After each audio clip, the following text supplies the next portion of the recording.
Trees emit essential oils called phytoncides to protect themselves from insects, animals, microorganisms, bacteria and fungi.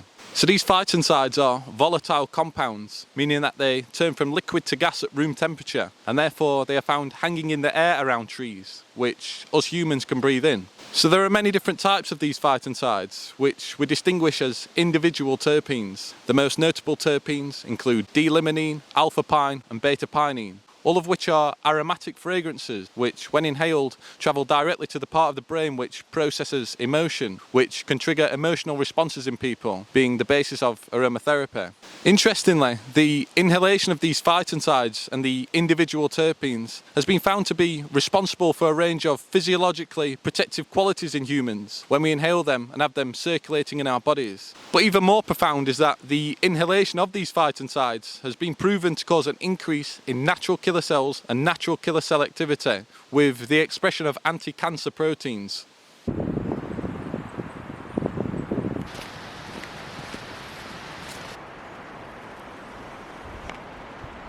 So these natural killer cells are a type of lymphocyte, an immune cell used by the immune system to kill tumours, virus-ridden cells and infectious microbes through the release of the antigens peronin, granzymes and granulacin. So natural killer cells are crucial in our immune system and the protection against viral and cancerous growth. 1 hour of walking in the woods in Japan showed a 6-fold increase in the terpene pinene circulating in the blood. Dr. Michael Greger goes on to highlight in his video of the research that phytoncides induce human natural killer cell activity. If you stick natural killer cells in a petri dish with some unsuspecting leukemia cells, your killers can wipe out some of the cancer cells, but add a whiff of cypress, white cedar, eucalyptus, or pine, and the cancer cells don't stand a chance. So this research by Dr. Kingley showed that walking in the woods, but not a city, increases human natural killer cell activity and the expression of these anti-cancer proteins. The study explicitly showed significant increases in natural killer cells following a walk in the woods, which is in contrast to the control group who went for a walk in an urban environment, did not display changes. So the findings of the study attributed this boosted immunity and anti-cancer properties to the phytoncides found in the woodland environments, rather than from the physical exertion of walking. And these findings were supported in a systematic review, a review of all the research titled Medical Empirical Research into Forest Bathing. So the increased levels of natural killer cells was shown to last up to 30 days following a visit to the woods, highlighting the important implications spending time in the woods can have as a tool for preventative medicine.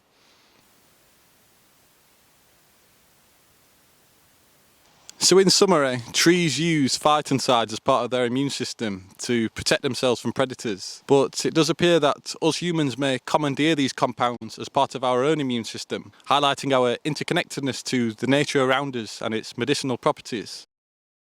So this is in part what underpins the practice known as Shinrin-yoku in Japan, translated as forest bathing. Here we come out of the thinking and ruminating mind and instead become present with the senses.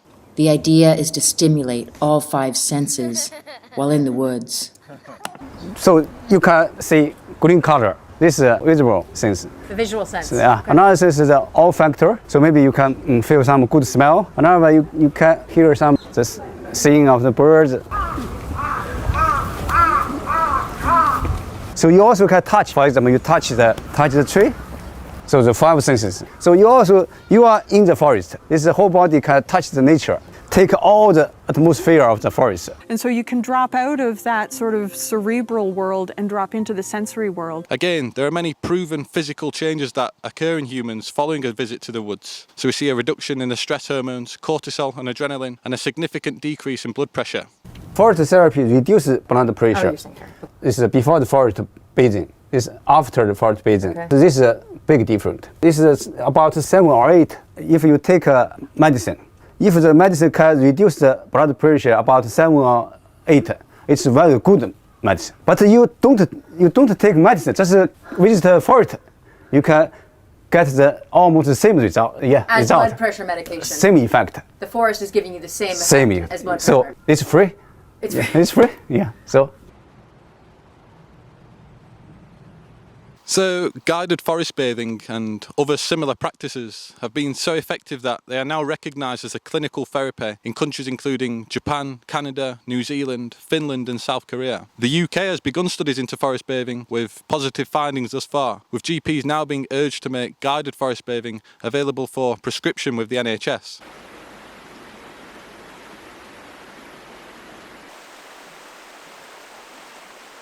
And finally, if not for any other reason, getting out into the woods provides refuge or simply time away from the toxic, polluted air in urban cities. A 9-year-old girl from South London who died following an asthma attack in 2013 has become the first person in the UK to have air pollution listed as a cause of death. So Ella's case highlights the seriousness of air pollution and its impacts on human health. In the UK, around 40,000 deaths each year are attributed to the exposure to polluted air, with the global figure being 7 million. Air pollution globally is the 4th leading risk factor for disability and death. So the issue is that in busy urban areas, the emissions from combustion engine cars is causing high levels of PM.25 and nitrogen dioxide in the air we breathe. So PM2.5 is particulate matter, which is less than 2.5 microns in size. That's 30 times smaller than a human hair. It's this tiny size that makes it so dangerous to humans, as when it's inhaled, it can pass through the alveoli in the lungs, where it is transported via the bloodstream to every organ in the body, where it has been shown to cause significant deterioration to human health. In combination with nitrogen dioxide, a gaseous pollutant which aggravates the respiratory system, it's no surprise then that in London alone there are 250,000 children who have to contend with asthma. This should not be an accepted norm. The UK government themselves acknowledge the adverse effects from PM2.5 and nitrogen dioxide on human health. Yet in the UK, 8 million children still live in areas which exceed the legal limits of PM2.5 and nitrogen dioxide concentrations, with the UK government being taken to court 3 times and losing all 3 cases due to unlawful protection of its citizens from toxic air pollution. Now, London is just a microcosm of a global issue. 91% of the Earth's population are said to be living in areas which exceed the WHO limits. Now, this may all sound like tree-hugging hippie stuff, but this is the air we all breathe,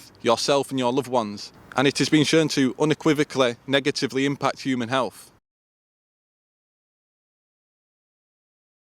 So, the talk on pollution is often surrounding the environment and global warming. These toxic air pollutants we are inhaling each day seem to be overlooked.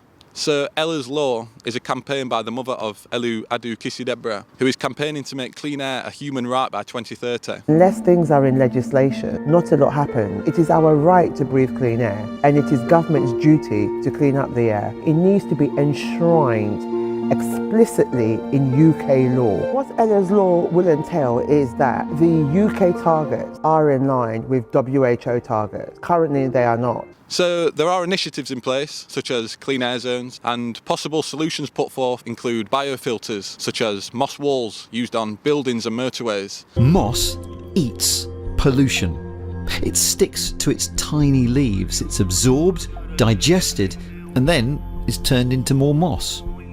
You'll already see these biofilters in several cities around the world.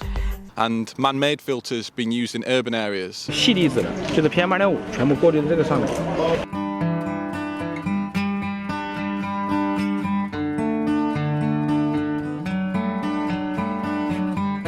But it does appear that we have a long way to go in addressing this issue of poor air quality. So the solutions to such a complex issue are beyond the scope of this video, but hopefully it raises an awareness of issues that affect us all. The simplest advice I could give is, where possible, avoid congested areas. Consider walking or cycling to your destinations via a quiet route, and generally just aim to spend more time in natural spaces surrounded by trees, whether this be in inner city parks or rural woodlands. Find your nearest green space. So get back to nature and connect with it. Go and breathe in its cleaner air and essential oils. Detach from the manic city life. Spend time alone here and spend time with friends and family. Nature will give you abundance. Thank you.